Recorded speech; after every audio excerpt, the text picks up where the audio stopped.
पिछली वीडियो हम लोग जो है पढ़े हुए थे आनुवांशिक कोड के बारे में, जेनेटिक कोड के बारे में। जेनेटिक कोड किसने दिया था, कितने प्रकार का होता है, ठीक है, और क्या क्या विशेषताएं होती हैं, उसके बारे में हम लोग देखे हुए थे।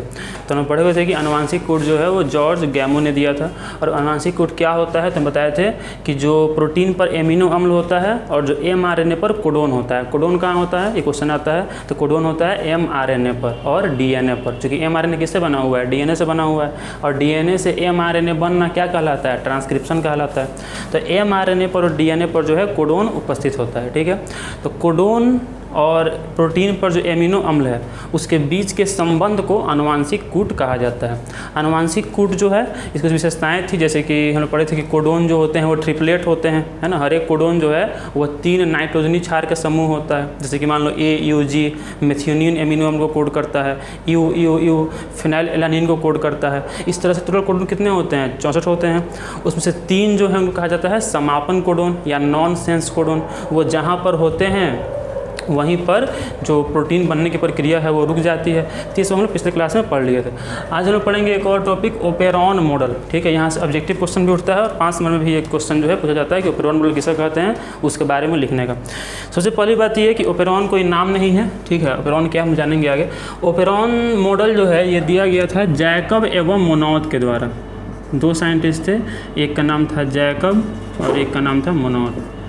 तो जैकब एवं मोनॉड ने यह मॉडल दिया था 1961 में, ठीक है। ओपेरॉन मॉडल किसने दिया था, जैकब एवं मोनॉड ने दिया था। क्वेश्चन आता है ऑब्जेक्टिव में कि ओपेरॉन मॉडल जैकब एवं मोनॉड ने दिया था। ओपेरॉन किसे कहते हैं, देखो जैसे कि मान लो कि अगर हम देखें तो एक बैक्टीरिया होता है ई कोलाई, फुल फॉर्म होता है एस्चेरेसिया कोलाई। उसमें लैक्टोज के पाचन के लिए, समझते हो लैक्टोज क्या है, एक तरह का कार्बोहाइड्रेट है। हम लोग जानते हैं, केमिस्ट्री में पढ़े होंगे कि जो कार्बोहाइड्रेट होता है वो 3 प्रकार के होते हैं। एक बार देख लो इसको, कार्बोहाइड्रेट होते कितने प्रकार के, 3 प्रकार के। कुछ कार्बोहाइड्रेट ऐसे होते हैं जो कि एकदम सिंपल शुगर होते हैं, एक ही अणु होता है उसमें, एक ही शर्करा होता है, उसको कहते हैं मोनोसैकेराइड, जिसमें कि ग्लूकोज, फ्रक्टोज, है ना, गैलेक्टोज, ये सब आता है। कुछ ऐसे होते हैं जिसमें कि 2 मिल के बनते हैं, जैसे कि मान लो ग्लूकोज और ग्लूकोज मिलता है तो माल्टोज बनता है, ग्लूकोज और गैलेक्टोज मिलता है तो लैक्टोज मिलता है, लैक्टोज बनता है, ग्लूकोज और फ्रक्टोज मिलता है तो सुक्रोज बनता है, उसको कहते हैं डाइसैकेराइड। और एक होता है पॉलीसैकेराइड। मतलब हम कह सकते हैं कि कार्बोहाइड्रेट होता है कितने प्रकार का, 3 प्रकार का। कौन कौन, एक होता है पॉलीसैकेराइड, एक कौन होता है पॉलीसैकेराइड, एक होता है डाइसैकेराइड और एक होता है मोनोसैकेराइड। एक कौन होता है, मोनोसैकेराइड। तो पॉलीसैकेराइड, डाइसैकेराइड और मोनोसैकेराइड 3 प्रकार की जो है शर्करा पाई जाती है। इसमें हम देखें तो मोनोसैकेराइड जो होता है इसका उदाहरण हो जाता है आपको ग्लूकोज, ठीक है, ग्लूकोज, और क्या हो जाता है गैलेक्टोज, और हो जाता है फ्रक्टोज। तो ये सब जो है उदाहरण है मोनोसैकेराइड का। जो डाइसैकेराइड है इसके उदाहरण है माल्टोज, और हो जाएगा आपको सुक्रोज, और हो जाएगा लैक्टोज, ठीक है। वैसे ही अगर देखें पॉलीसैकेराइड को तो इसका एग्जाम्पल हो जाएगा आपको सेलुलोज, और हो जाएगा स्टार्च, जिसको कि मंड भी कहा जाता है। तो ये सब हो गए कार्बोहाइड्रेट के प्रकार। कौन कौन हुआ, पॉलीसैकेराइड, डाइसैकेराइड और कौन हुआ, मोनोसैकेराइड, ठीक है। तो उसी में से जो लैक्टोज जो होता है ई कोलाई में, तो ई कोलाई में लैक्टोज के पाचन के लिए 3 एंजाइम की आवश्यकता होती है। कितने आवश्यकता होती है, 3 एंजाइम की। एक होता है बीटा गैलेक्टोसाइडेज, परमिएज और ट्रांस एसिटाइलेज। तो 3 एंजाइम की आवश्यकता होती है। अब देखो हर एक एंजाइम क्या होता है, हर एक एंजाइम एक प्रोटीन होता है। पता होना चाहिए कि प्रोटीन होते हैं 2 प्रकार के, एक होते हैं रेशेदार प्रोटीन और एक होते हैं ग्लोबुलर प्रोटीन। एक कौन होता है, रेशेदार प्रोटीन, और एक कौन होता है, ग्लोबुलर प्रोटीन। जो ग्लोबुलर प्रोटीन होता है उसी से मिलकर बना होता है, मतलब जितने भी केमिकल्स हैं, जितने भी न्यूरोट्रांसमीटर है, एंजाइम है, जितना भी केमिकल बॉडी में है वो सब बना होता है किसका, ग्लोबुलर प्रोटीन का। तो वैसे ही जो एंजाइम होते हैं वो बने होते हैं, बोल सकते हैं आप कि सभी एंजाइम प्रोटीन हैं लेकिन सभी प्रोटीन एंजाइम नहीं है। जितने भी एंजाइम हैं वो सब बने हुए हैं किसके? प्रोटीन के, लेकिन सभी प्रोटीन एंजाइम नहीं होते हैं। तो वैसे ही जो लैक्टोज होता है कहाँ पर? ई कोलाई में, उसको पाचन के लिए 3 एंजाइम की आवश्यकता होती है। और ये जो तीनों एंजाइम है, तीनों एंजाइम मतलब प्रोटीन है, तो तीनों प्रोटीन के लिए अलग अलग जीन होगा। मतलब कह सकते हैं कि अलग अलग डीएनए से जो एमआरएनए पर जीन आएगा, और हर एक जीन क्या करता है? एक प्रोटीन बनाता है। हर एक जीन क्या करता है? एक प्रोटीन बनाता है ना। हर एक जीन में जो नाइट्रोजन क्षार का क्रम होता है, उस क्रम में एमिनो अम्ल जुड़ते हैं और प्रोटीन बनता है। ठीक है, मतलब कि 3 एंजाइम है मतलब 3 प्रोटीन है, 3 प्रोटीन है मतलब 3 जीन है ना। तो मान लो कि अगर डीएनए से एमआरएनए पर एक ही जीन आए और 2 जीन नहीं आए, तो क्या लैक्टोज का पाचन हो पाएगा? नहीं हो पाएगा, क्योंकि लैक्टोज के पाचन के लिए कितने एंजाइम चाहिए? 3 एंजाइम चाहिए। और अगर 3 एंजाइम चाहिए और उसमें से एक ही एंजाइम अगर आए तो लैक्टोज का पाचन नहीं हो पाएगा। तो इसलिए क्या होता है कि तीनों जीन को एक साथ आना पड़ता है। तीनों जो जीन हैं डीएनए पर, उसको एक साथ आना पड़ता है एमआरएनए पर, और फिर एमआरएनए से एक साथ उनका एंजाइम बनता है, अथवा वो तीनों आपस में मिलकर क्या करते हैं? लैक्टोज का पाचन करने का काम करते हैं। तो यहाँ पर क्या है कि देखो, तीनों जीन को साथ में आना पड़ेगा। तो ये जो 3 ऐसे जीन का समूह है जो एक ही साथ डीएनए से एमआरएनए पर आता है, अथवा एक ही साथ प्रोटीन बनाने का काम करता है, उन्हीं समूह को, जीन के उस समूह को ओपेरॉन कहा जाता है। जीन के उस समूह को क्या कहा जाता है? ओपेरॉन। तो ओपेरॉन क्या है? जीन का वह समूह जो एक साथ डीएनए से एमआरएनए पर आता है और एक साथ जो ट्रांसलेशन करता है, प्रोटीन बनाने का कार्य करता है, उस समूह को क्या कहते हैं? ओपेरॉन कहते हैं। ठीक है, अब इसके बारे में हम लोग पढ़ेंगे। फर्स्ट समझते हैं ओपेरॉन के बारे में, तो अब विस्तार से समझते हैं। देखो, ओपेरॉन जो होता है, पहले क्या होता है लिख लो। ओपेरॉन क्या होता है? लिखना बोल रहे हैं, लिखो बोल रहे हैं। जीन का वह समूह, ओपेरॉन लिख के दो, लिखो। जीन का वह समूह, जीन का वह समूह जो एक साथ, जीन का वह समूह जो एक साथ डीएनए से एमआरएनए पर आते हैं, जो एक साथ डीएनए से एमआरएनए पर आते हैं तथा समान उपापचयी क्रियाओं को नियंत्रित करने वाले एंजाइम अथवा प्रोटीन का निर्माण करते हैं, उन्हें ओपेरॉन कहा जाता है। फिर सुनने के बाद, जीन का वह समूह जो एक साथ कहाँ से आते हैं? डीएनए से कहाँ आते हैं? एमआरएनए पर आते हैं, और समान उपापचयी क्रियाओं को करने वाले प्रोटीन का निर्माण करते हैं, उसके समूह को क्या कहा जाता है? ओपेरॉन कहा जाता है। तो ओपेरॉन जो होता है, इसमें 2 प्रकार का जीन होता है। ओपेरॉन में कितने प्रकार का जीन होता है? 2 प्रकार का। एक होता है, इसको बोलते हैं नियंत्रक जीन। एक को क्या कहा जाता है? नियंत्रक जीन। और एक को कहा जाता है संरचनात्मक जीन। एक को नियंत्रक जीन और एक को क्या कहते हैं? संरचनात्मक जीन। अंग्रेजी में इसको कहते हैं कंट्रोलर जीन, कंट्रोलर जीन। और इसको कहा जाता है स्ट्रक्चरल जीन। मतलब ये कि जो ओपेरॉन होता है उसमें 2 प्रकार के जीन होते हैं। एक होता है नियंत्रक जीन और एक कौन होता है? संरचनात्मक जीन होता है। अब जो नियंत्रक जीन होता है ये बेसिकली नियंत्रण करने का कार्य करता है, नाम से ही स्पष्ट है। लेकिन ये किस तरह का नियंत्रण करता है? तो फिर नियंत्रक जीन में 3 प्रकार के जीन होते हैं। 3 प्रकार के जीन होते हैं जिसके समूह को कहते हैं नियंत्रक जीन। तो 3 प्रकार के जीन कौन कौन से हैं? देखो, एक है इसमें रेगुलेटरी जीन। एक कौन है? एक है रेगुलेटरी जीन। दूसरा होता है प्रोमोटर जीन।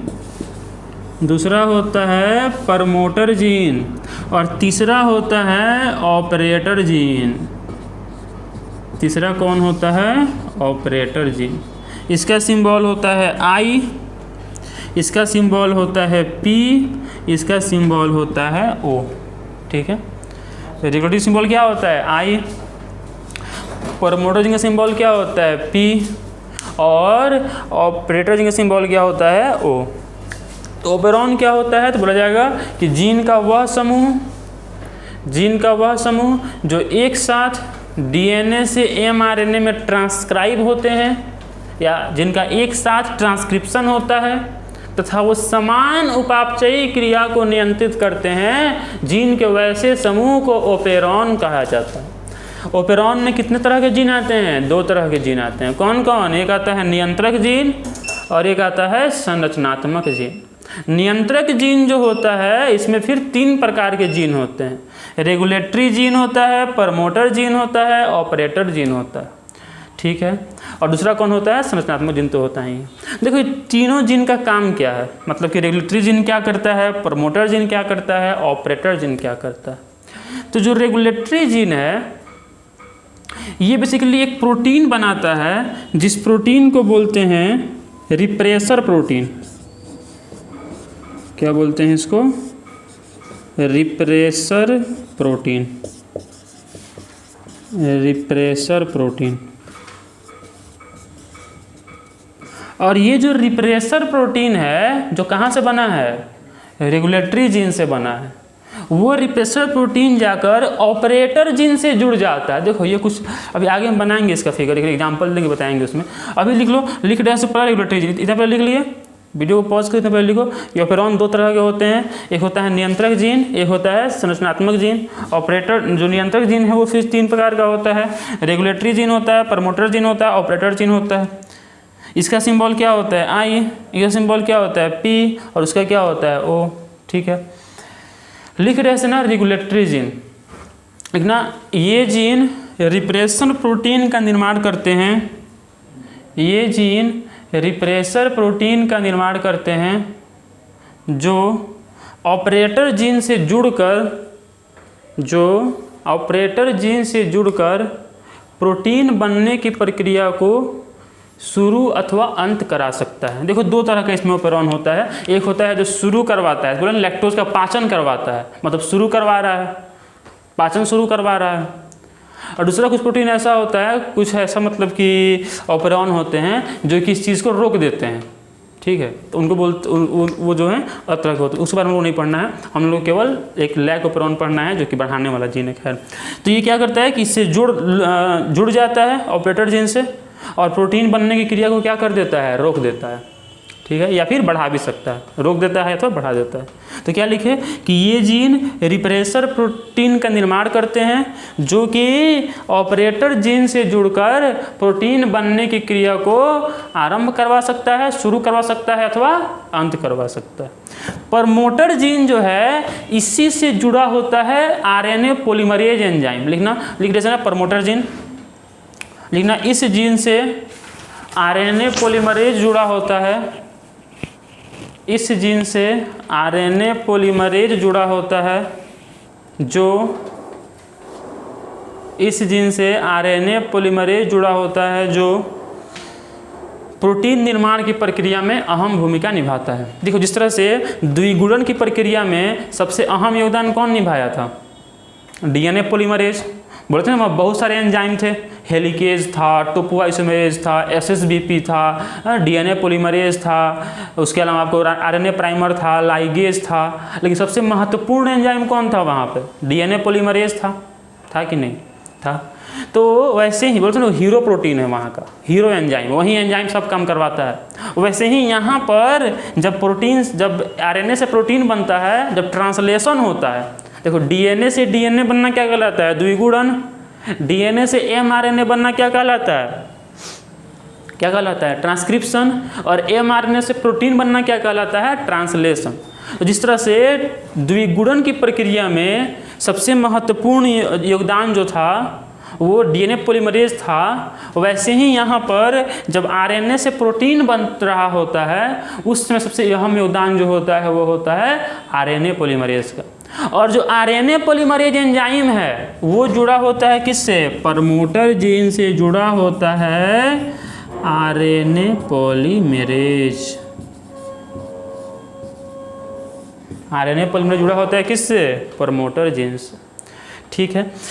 तो पहले क्या लिखे? Regulatory gene. क्या लिखे कि वैसे जीन जो रिप्रेसर प्रोटीन का निर्माण करते हैं जो कि ऑपरेटर जीन से जुड़कर प्रोटीन बनने की प्रक्रिया को शुरू करवा सकता है अथवा अंत करवा सकता है। सेकेंड क्या लिखे? Promoter gene. इस जीन से आरएनए पॉलीमरेज जुड़ा होता है जो कि प्रोटीन बनने की प्रक्रिया में अहम योगदान निभाता है। नेक्स्ट क्या लिखे, ऑपरेटर जीन लिखना कि यह प्रमोटर जीन तथा संरचनात्मक जीन के बीच में होता है, ठीक है, तथा यह रिप्रेसर प्रोटीन से जुड़कर प्रोटीन बनने की क्रिया को या प्रोटीन के उपचय क्रिया को शुरू करवाता है अथवा बंद करवाता है, ठीक है, इतना बात हुआ। अब लिखना है संरचनात्मक जीन के बारे में। तो देखो जो प्रोटीन एक्चुअल बनाने वाला जीन है उसी को कहते हैं संरचनात्मक जीन। मतलब मान लो लैक्टोज का पाचन करना है इकोलाई बैक्टीरिया में, इकोलाई में क्या करना है, लैक्टोज का पाचन करना है, तो लैक्टोज के पाचन के क्रम में जो वहाँ पर एंजाइम बनाएगा, जो जीन एंजाइम बनाएगा, उन जीनों को क्या कहा जाता है, संरचनात्मक जीन कहा जाता है, स्ट्रक्चरल जीन कहा जाता है, ठीक है। तो संरचनात्मक जीन क्या करता है, प्रोटीन बनाता है, हालांकि प्रोटीन ही तो एंजाइम है, तो एंजाइम बनाता है जो कि यहाँ पर लैक्टोज पसंद करते हैं। तो क्या लिखोगे, वैसे जीन जो प्रोटीन का निर्माण करते हैं उन्हें संरचनात्मक जीन कहा जाता है। वैसे जीन जो प्रोटीन का निर्माण करते हैं उन्हें क्या कहा जाता है, संरचनात्मक जीन कहा जाता है। लिख लिया, ठीक है, सब लिख लिया, इसको वीडियो पॉज कर लिख लेना इसको होगा, ठीक है। चलो इसमें आगे हम लोग पढ़ेंगे एक इम्पोर्टेंट टॉपिक, इसमें एक है जिसको कि बोला जाता है लैक ओपेरॉन। इसका एक उदाहरण है लैक ओपेरॉन। ओपेरॉन मॉडल का एक बढ़िया उदाहरण है लैक ओपेरॉन। अभी क्या क्या देखें कि ओपेरॉन क्या है, तो ओपेरॉन जीनों का वह समूह है जो एक साथ डीएनए से एमआरएनए में आते हैं तथा एक साथ प्रोटीन बनाने का काम करते हैं, उन्हें ओपेरॉन कहा जाता है। ओपेरॉन मॉडल किसने दिया था, जैकब एवं मोनोड ने दिया था, ठीक है। ओपेरॉन में कितने तरह के जीन आते हैं, तो मेनली 2 तरह के जीन आते हैं। कौन कौन, नियंत्रक जीन आता है और एक कौन आता है, संरचनात्मक जीन आता है। नियंत्रक जीन और संरचनात्मक जीन। जो नियंत्रक जीन होते हैं वो फिर 3 तरह के होते हैं, रेगुलेटरी जीन होता है, प्रमोटर जीन होता है और ऑपरेटर जीन होता है, ठीक है। तो अगला इसी में एक उदाहरण है, बहुत बढ़िया उदाहरण है इसका, लैक ओपेरॉन। अच्छा देखो ओपेरॉन मॉडल कैसा मॉडल है, तो ये एक जीन नियंत्रक संबंधी मॉडल है। लिख लेना इस बात को कि ये आया हुआ क्वेश्चन है कि कौन सा मॉडल जीन नियंत्रक संबंधी मॉडल है, तो ओपेरॉन मॉडल ये क्या कर बता रहा है कि कौन सा जीन किस चीज़ को नियंत्रित करता है या जीन कैसे नियंत्रित होता है, इस बात को बता रहा है। तो लिखना कि ओपेरॉन मॉडल एक जीन नियंत्रक मॉडल है, ठीक है, जीन नियंत्रण का मॉडल है। तो लैक ओपेरॉन, देखो लैक ओपेरॉन में लैक का क्या मतलब है, तो लैक का मतलब है लैक्टोज। लैक का क्या मतलब है, लैक्टोज।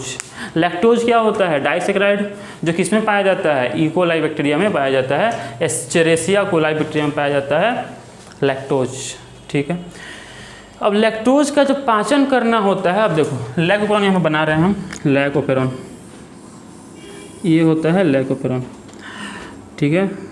ओपेरॉन क्या है, तो जो एक साथ डीएनए से एमआरएनए में आते हैं उन्हें ही क्या कहा जाता है, ओपेरॉन कहा जाता है, ठीक है। जैसे कि बताया था कि लैक्टोज के पाचन के लिए कितने एंजाइम चाहिए होते हैं, 3 एंजाइम। कौन कौन, बीटा गैलेक्टोसाइडेज, परमिएज और ट्रांस एसिटाइलेज। तो यहाँ पर देखो 3 एंजाइम चाहिए, एक है बीटा ग्लैक्टोसाइडेज, इसको बनाने वाला जो जीन इसको बोलते हैं लैक जेड। बताया था ना कि ओपेरॉन में 2 तरह के जीन होते हैं, एक तो होता है नियंत्रक जीन जिसमें आता है रेगुलेटरी जीन, प्रमोटर जीन और ऑपरेटर जीन। सिंबल क्या था बताओ, सिंबल क्या था, एक का सिंबल था आई, किसका, रेगुलेटरी जीन का। दूसरा जो था प्रमोटर जीन, उसका सिंबल क्या था, पी। और ये जो होता है ऑपरेटर जीन, उसका सिंबल क्या था, ओ। तो ये हुआ रेगुलेटरी जीन, ये हुआ प्रमोटर जीन, ये हुआ ऑपरेटर जीन, ठीक है। आरएनए पॉलीमरेज किससे जुड़ा होता है, आई से कि पी से कि ओ से।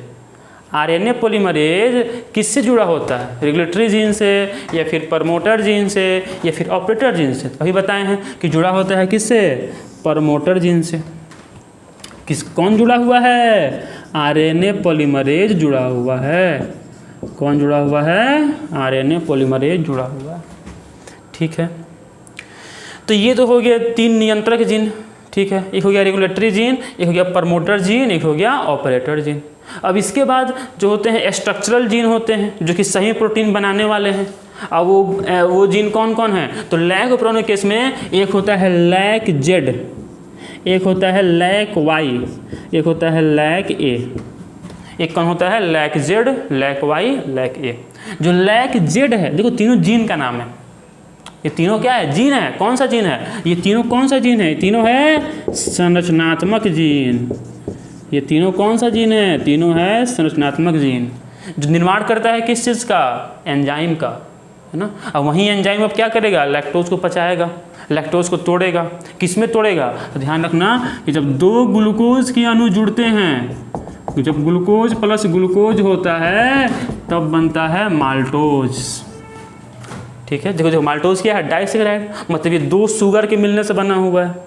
तो जब ग्लूकोज और ग्लूकोज, मतलब जब ग्लूकोज के दो अणु आपस में मिलते हैं तब क्या बनता है? माल्टोज। वैसे ही जब ग्लूकोज प्लस गैलेक्टोज मिलते हैं, ग्लूकोज भी क्या है? मोनोसेकेराइड, और गैलेक्टोज भी क्या है? मोनोसेकेराइड। तो जब ग्लूकोज और गैलेक्टोज मिलता है तब बनता है लैक्टोज। तब क्या बनता है? लैक्टोज। और जब ग्लूकोज प्लस फ्रक्टोज मिलता है, जब ग्लूकोज प्लस फ्रक्टोज मिलता है तब बनता है सुक्रोज। तो ये तीनों के तीनों क्या है? डाइसैकेराइड। देखो मोनो मतलब क्या होता है? एक, डाई मतलब क्या होता है? दो, अब पोली मतलब क्या होता है? अनेक। जब एक ही शुगर का अणु है, एक ही शर्करा का अणु है, देखो मोनो मतलब एक और सेकेराइड मतलब शर्करा। वैसे ही डाई मतलब दो, सेकेराइड मतलब शर्करा, पोली मतलब अनेक, सेकेराइड मतलब शर्करा। जब एक ही शर्करा का अणु है तब क्या कहते हैं? मोनोसेकेराइड। जब दो होता है तो डाइसैकेराइड। दो कौन कौन होता है? तो ग्लूकोज ग्लूकोज जुड़ेगा तो माल्टोज, गैलेक्टोज ग्लूकोज जुड़ेगा तो लैक्टोज, और फ्रक्टोज ग्लूकोज भी जुड़ेगा तो लैक्टोज बनेगा। ठीक है, सॉरी, फ्रक्टोज और ग्लूकोज जुड़ेगा तो सुक्रोज बनेगा, गैलेक्टोज और ग्लूकोज जुड़ेगा तो लैक्टोज बनेगा। तो अब क्या करना है? लैक्टोज को तोड़ना है। किसमें? इकोलाई में। लैक्टोज को तोड़ने के लिए, लैक्टोज का उपापचय करने के लिए कितने एंजाइम की आवश्यकता होती है? 3 एंजाइम की। अब तीनों से बताओ कि एक एक करके पहुँचे, अगर पहले एक पहुँचे, फिर एक आए दो नहीं आए, या दोनों तीनों में से कोई एक आए दो नहीं है, फिर दो आए कोई एक नहीं आए, तो क्या पाचन हो पाएगा? नहीं हो पाएगा। अगर लैक्टोज का पाचन करना है तो तीनों एंजाइम को एक साथ आना पड़ेगा, मतलब तीनों जीन को एक साथ बनाना पड़ेगा प्रोटीन, मतलब तीनों जीन को डीएनए से एमआरएनए में एक साथ आना पड़ेगा। अगर एक भी छूटा तो लैक्टोज का पाचन नहीं हो पाएगा। तो वहीं जो 3 जीन हैं जिनको एक साथ आना पड़ रहा है, या जो भी ऐसे जीन होते हैं जिनको एक साथ डीएनए से एमआरएनए में आना पड़ता है और जो एक साथ प्रोटीन बनाने का काम करते हैं, उन्हें ही क्या कहा जाता है? ओपेरॉन कहा जाता है। ठीक है, तो वैसे ही लैक्टोज बचाने के लिए जो 3 एंजाइम है, वो 3 एंजाइम 3 अलग अलग जीन से बनता है। Lac Z, lac Y, lac A. जो लैक जेड है ये बनाता है बीटा गैलेक्टोसाइडेज। लैक जेड क्या बनाता है? Beta galactosidase. ठीक है, जो लैक वाई है ये बनाता है परमिएज। लैक वाई क्या बनाता है? परमिएज।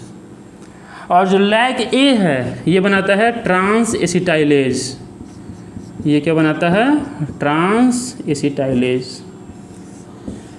ये तीनों के तीनों जो है एंजाइम का नाम है, जो एक साथ मिलकर लैक्टोज का पाचन करते हैं।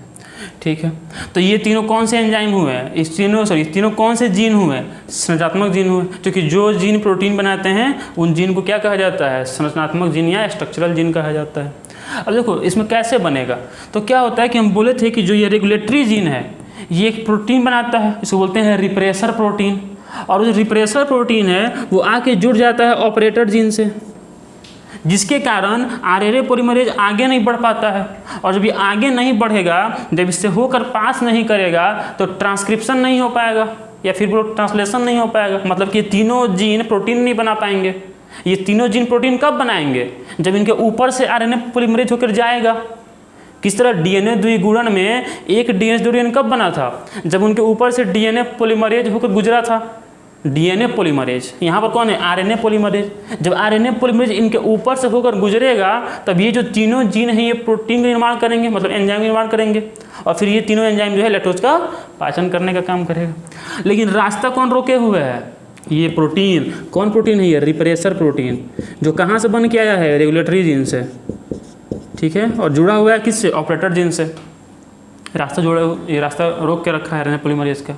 मान लो जैसे रेल का लाइन है और ट्रेन को जाना है, रास्ते में कोई पत्थर रख दो अगर, खूब बड़ा पत्थर, तो क्या रेल जा पाएगा उस पटरी से? नहीं जा पाएगा। वैसे ही ये मान लो रेल का पटरी है, इसके ऊपर से आरएनए पॉलीमरेज को जाना है, अब बीच में ऑब्स्टेकल है, बीच में जो अवरोध है बन के खड़ा है कौन? Repressor protein. इसलिए जो आरएनए पॉलीमरेज उधर नहीं जा पा रहा है। अब होगा क्या कि जैसे ही लैक्टोज आएगा, जैसे ही मतलब इकोलाई के पास क्या आएगा? लैक्टोज आएगा, तो लैक्टोज आकर इस रिप्रेसर प्रोटीन से जुड़ जाएगा, ठीक है। और जुड़ने के बाद इसको वो डिस्टॉर्ट कर देगा, मतलब उसको वो विकृत कर देगा और इसको यहाँ से हटा देगा, विकृत करके इसको यहाँ से ले जाएगा अपने साथ। कौन? लैक्टोज। मतलब लैक्टोज खुद अपने पाचन का काम कर रहा है। जैसे लैक्टोज आया, अपने आप को पचाने के लिए वो खुद अपना इंतजाम कर रहा है कि जो उसके एंजाइम के रास्ते को रोक के खड़ा था उससे आकर जुड़ गया। कौन? लैक्टोज। और जैसे ही आके जुड़ा तो उसको विकृत कर दिया, डिस्टॉर्ट कर दिया, उसके शेप को ख़राब कर दिया और उसको फिर उठा कर ले गया। अब जब ये गया, रास्ता खाली हो गया। जब रास्ता खाली हुआ तो आरएनए पॉलीमरेज चलना शुरू किया। आरएनए पॉलीमरेज चला और इसके ऊपर से होकर गुजरा और क्या बन गई है? तीनों एंजाइम बन गए। जब तीनों एंजाइम बन गए तो लैक्टोज का पाचन हो गया। और जब लैक्टोज खत्म हो गया तो फिर जो रिप्रेसर प्रोटीन था वो खत्म हो गया, मतलब कि लैक्टोज जो आगे ले गया था खत्म हो गया, तो फिर वो आकर इससे जुड़ जाएगा और जुड़ने के बाद फिर से प्रक्रिया रुक जाएगी। यही है लैक ओपेरॉन। समझे कैसे होगा? सभी सुन लो कहानी। देखो, ये तीनों क्या कहलाते हैं? नियंत्रक जीन। इसमें कौन कौन जीन आते हैं? इसमें आता है एक आता है रेगुलेटरी जीन, एक आता है प्रमोटर जीन, एक आता है ऑपरेटर जीन। जो रेगुलेटरी जीन है, सिंबल क्या होता है? आई। पूछा हुआ क्वेश्चन है, ये पूछा हुआ है कि आई को क्या कहा जाता है? तो रेगुलेटरी जीन कहा जाता है। पी को क्या कहा जाता है? Promoter gene. यही पूछा हुआ, मतलब आरएनए पॉलीमरेज किससे जुड़ा रहता है? तो प्रमोटर जीन से जुड़ा होता है, ठीक है। लैक ओपेरॉन के केस में ये क्वेश्चन तो खूब पूछता है, हर एक एग्जाम में पूछता है कि लैक जेड कौन सा एंजाइम बनाता है, लैक वाई कौन सा एंजाइम बनाता है, लैक ए कौन सा एंजाइम बनाता है। तो लैक जेड बनाता है बीटा ग्लैक्टोसाइडेज, लैक वाई बनाता है परमिएज और लैक ए बनाता है ट्रांस एसिटाइलेज। जब तक लैक्टोज नहीं आया रहता है, तो इस रेगुलेटरी जीन के द्वारा बनाया गया रिप्रेसर प्रोटीन ऑपरेटर जीन से जुड़कर आरएनए पॉलीमरेज की रास्ता को रोक के रखता है। और जैसे ही लैक्टोज आता है, लैक्टोज जाकर इस रिप्रेसर प्रोटीन से जुड़ जाता है और इसको विकृत कर दे। जो बात हम बोल रहे हैं उसको लिख लेना, जो बात हम बोल रहे हैं इसको बेहतर होगा वीडियो पॉज करके लिखते रहो इसको, कि रेगुलेटरी जीन से बना हुआ प्रोटीन, रिप्रेसर प्रोटीन आकर ऑपरेटर जीन से जुड़ जाता है और जुड़ने के बाद ये आरएनए पॉलीमरेज के रास्ता को रोक देता है, ठीक है। जैसे ही लैक्टोज आता है तो लैक्टोज रिप्रेसर प्रोटीन से जुड़कर और इसको क्या कर देता है? विकृत कर देता है, डिस्टॉर्ट कर देता है, मतलब किसी शेप को बिगाड़ देता है और इसको यहाँ से ले जाता है। उसके बाद आरएनए पॉलीमरेज जो तीनों संरचनात्मक जीन हैं, लैक जेड, लैक वाई और लैक ए से होकर गुजरता है। इसके परिणाम स्वरूप लैक्टोज को पचाने वाले तीनों एंजाइम बीटा ग्लैक्टोसाइडेज, परमिएज तथा ट्रांस एसिटाइलेज का क्रमशः निर्माण होता है। क्रमशः क्यों बोले? क्योंकि लैक जेड बना रहा है बीटा ग्लैक्टोसाइडेज, लैक वाई बना रहा है परमिएज और लैक ए बना रहा है ट्रांस एसिटाइलेज, ठीक है। तो यही था ओपेरॉन मॉडल। ये फिर से सुन लो, फिर वीडियो खत्म करते हैं। तो क्या क्या पढ़े? पहला पढ़े कि ओपेरॉन किसे कहते हैं। ओपेरॉन मॉडल किसने दिया था? शुरू में आता है ऑब्जेक्टिव क्वेश्चन ये कि ओपेरॉन मॉडल किसने दिया था? जैकब एम मोनॉड ने दिया था। ओपेरॉन क्या किसी वैज्ञानिक का नाम है? नहीं। ओपेरॉन क्या है? जीन का समूह। जीन का कौन समूह? जो समूह एक साथ डीएनए से आरएनए में आता है और जो एक साथ प्रोटीन बनाने का काम करता है, उसी को क्या कहा जाता है? ओपेरॉन कहा जाता है। ओपेरॉन मॉडल कैसा नियम है? तो एक जीन नियंत्रक संबंधी नियम है। सब क्वेश्चन पूछा हुआ है। ओपेरॉन मॉडल कैसा नियम है? कि जीन नियंत्रक संबंधी नियम है, ठीक है। ओपेरॉन के कितने तरह, ओपेरॉन में कितने तरह के जीन होते हैं? दो तरह के। एक होता है नियंत्रक जीन, एक होता है संरचनात्मक जीन। नियंत्रक जीन में कितने जीन होते हैं? अभी लिखवा है 3 तरह के, regulatory gene, promoter gene, operator gene, ठीक है। रेगुलेटरी जीन प्रोटीन बनाता है जो कि ऑपरेटर जीन से जुड़कर आरएनए पॉलीमरेज के रास्ते को रोकता है।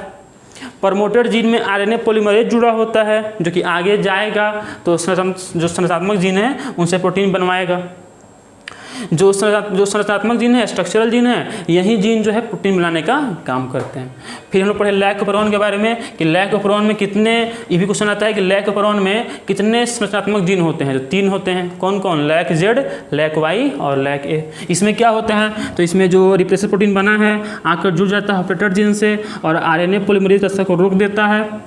जब लैक्टोज आता है तो वो इससे जुड़कर इसको विकृत कर देता है, फिर आरएनए पॉलीमरेज इस रास्ते से होकर आगे गुजरता है इन जीन के ऊपर से, जिसके परिणाम स्वरूप बीटा गैलेक्टोसाइडेज बनता है लैक जेड से, परमीएज बनता है लैक वाई से और ट्रांस एसिटाइलेज बनता है लैक ए से, जो कि एक साथ मिलकर लैक्टोज का उपापचय करने का, लैक्टोज का पाचन करने का, लैक्टोज से ऊर्जा प्राप्त करने का कार्य करते हैं।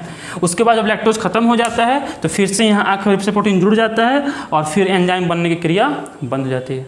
अब सोचो अगर लैक्टोज नहीं है तो एंजाइम बनना जरूरी है? नहीं, बर्बाद होगा। इसलिए जब लैक्टोज खत्म हो जाता है तो फिर ये प्रक्रिया रुक जाती है और फिर जो है जीन एंजाइम नहीं बनाते हैं। ठीक है, तो यही था ऑपरॉन मॉडल। अब इसमें 1-2 वीडियो और बचा हुआ है। एक पढ़ेंगे डीएनए फिंगरप्रिंटिंग, वो भी बहुत इंपॉर्टेंट है, और एक है मानव जीनोम परियोजना, ह्यूमन जीनोम प्रोजेक्ट।